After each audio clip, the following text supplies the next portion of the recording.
S druge strane moram reći samo, momci u ovoj situaciji se nalazi jedno 10-ak puta u svojoj karijeri, uvjete nismo imali ni blizu, znači što imate vi. Znači ova organizacija, znači trenizi i sve, nek smo sigurno trčali po nekoj šumi i pripremali se. Ja samo želim skrenuti pozornost, znači da ovo cijenite na neki način.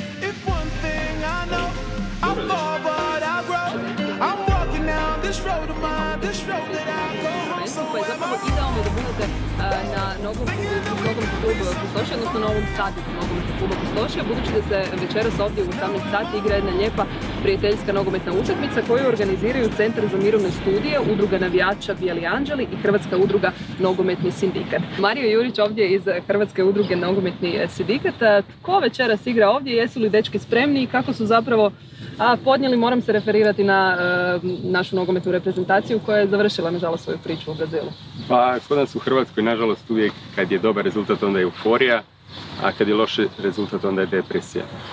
Pa ja mislim da je to dobar rezultat samim tim što smo se klasirali na svjetsko prvenstvo, no međutim ovdje danas smo zbog utakmice koju igramo između igrača koji nemaju ugovor trenutno i azilanata. Prije svega važno je reći kako mi kao Hrvatska udruga Nogometni sindikat organiziramo kamp za igrače bez ugovora već drugu sezonu.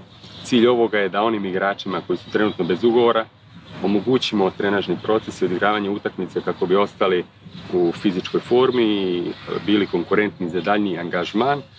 I pozivam sve one koji su slobodni da dođu i da podrže ovu dobru akciju.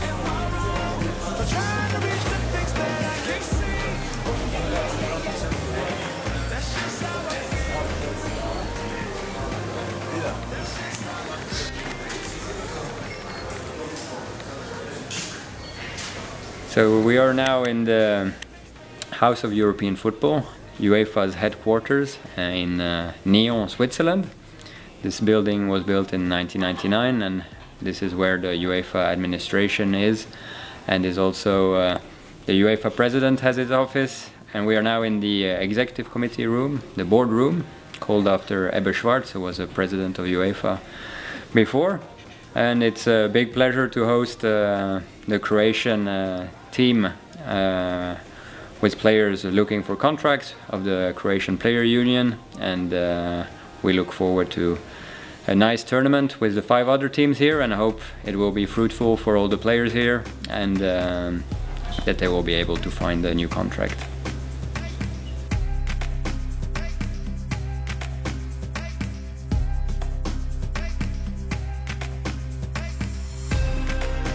We are here at the FIFPro tournament for Central and Eastern Europe. We started the idea of a FIFPro tournament 10 years ago because we wanted to offer our members, the players who were temporarily out of contract, the possibility to train and play matches as a real professional. So when they get an offer that they are fit and that they could fit in the new team as smoothly as possible. Last year we played with 5 teams, this year with 6. The new one is Croatia, and I'm very happy that they are making a very good impression. And as it seems now, we are going to see them tomorrow in the final. Evo jučerašnji dan, stvarno smo otvorili turnir na pravi način, pobijedili smo Grke 3:0. To je još jedan potvrda kvalitete naše lige.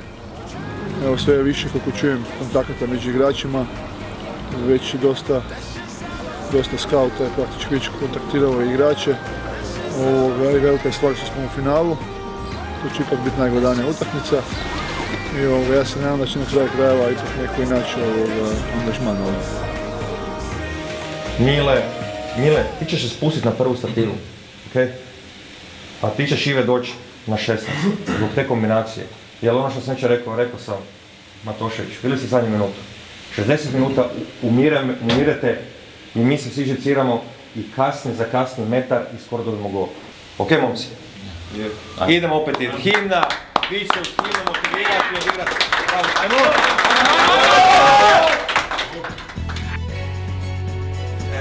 Suzanne and I, we have really enjoyed 2 days of great football.